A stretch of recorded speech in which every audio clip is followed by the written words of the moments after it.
Hey, Eastview family, happy Friday to you. Jason Sniff here. Hey, I hope that week 2 for the Love My Community study resource has gone well for you. Again, this theme this week is all about that we care for one another. We're looking at identity types of principles that will remind us of who we are so that we can love our community out of knowing who we are. And so just as a reminder, we'd love for you, your family, your small group to define a mission for this fall.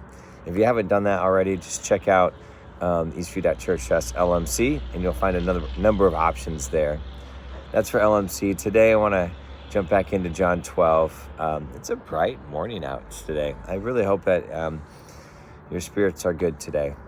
Anyway, we've been talking all week in John 12 and just about Jesus, and there's so many different things that are happening, like the triumphant entry.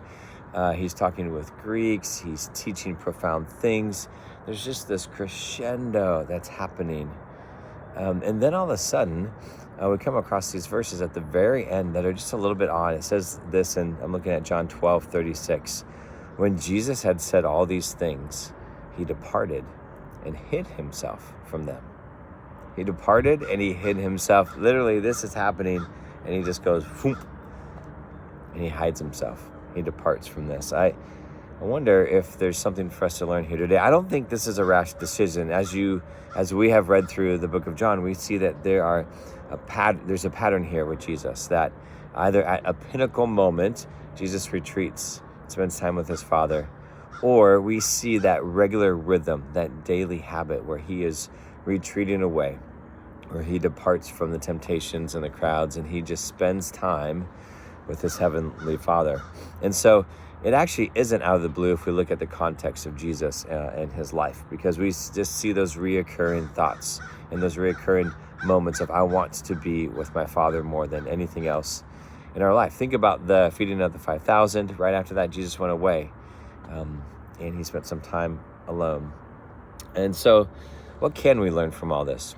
What can we learn from Jesus departing and hiding? What can we learn from Jesus' alone time? I think there's a couple of things here, particularly in this passage.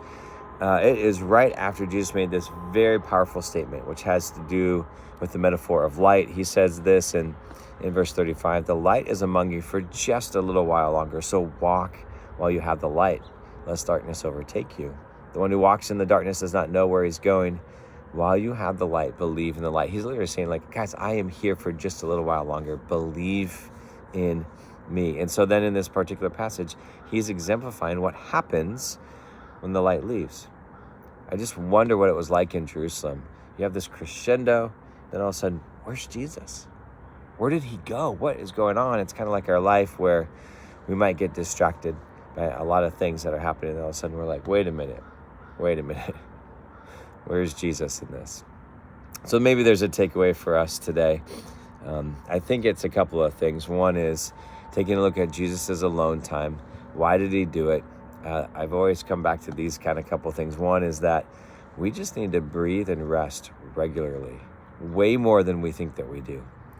And so we can learn from Jesus' alone time that he was exemplifying a pattern of rest and breathing, and doing that in the Father's presence. The second thing is that we just need to reset and reprioritize all the time. So spending time, alone time with Jesus, helps us rest and breathe. It helps us reset and reprioritize. I'm guessing there's a lot of other reasons why. I encourage you to post down below how your alone time with Jesus helps you. But for today, I hope that you have some space that you can rest and reprioritize. You guys have a great Friday.